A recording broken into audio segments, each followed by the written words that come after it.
Members of the Democratic Party have spoken out against the high nomination fees that have prevented many potential candidates from being nominated from various positions within the party, particularly during the submission of nomination forms. This issue is highlighted by several contenders vying for the position of President General. Among them, Honorable Richard Sevamala was the first to criticize the exorbitant fees being charged.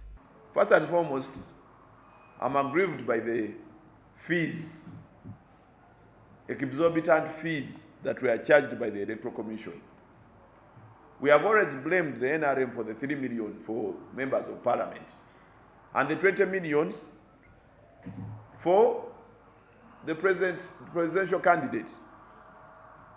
But today, Democratic Party, that doesn't even have a single business,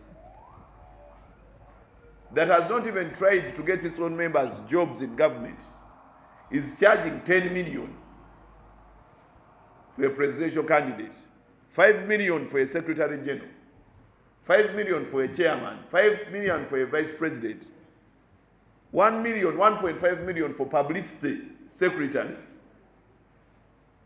How will the youth participate in this?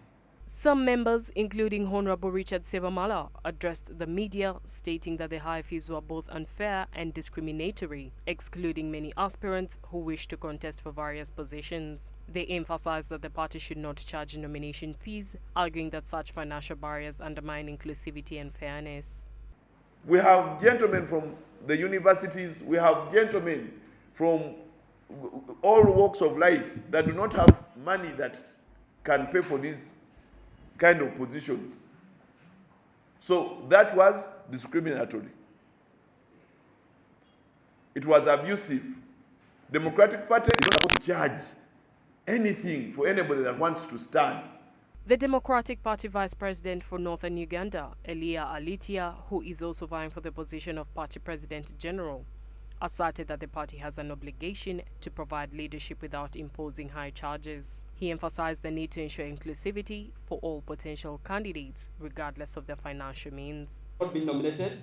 Because of that, a lot of people are struggling. Our party should offer leadership. It should not be charged too high. We are fighting against commercialization of politics in this country, and our party should be the example. I believe we are going to talk about this with your team. And if not now, but maybe in future elections, we are able to make amendments and decide on these things at leadership level, and then we make sure it is inclusive enough. On the other hand, while some members decried the high charges, others were less affected by the increased fees and seemed indifferent to the financial burden. 1 million. In fact, the Electoral Commission mwakoze bubi nnyo. Kubanga position yange nayo mbadde nsana kusasula 10 million.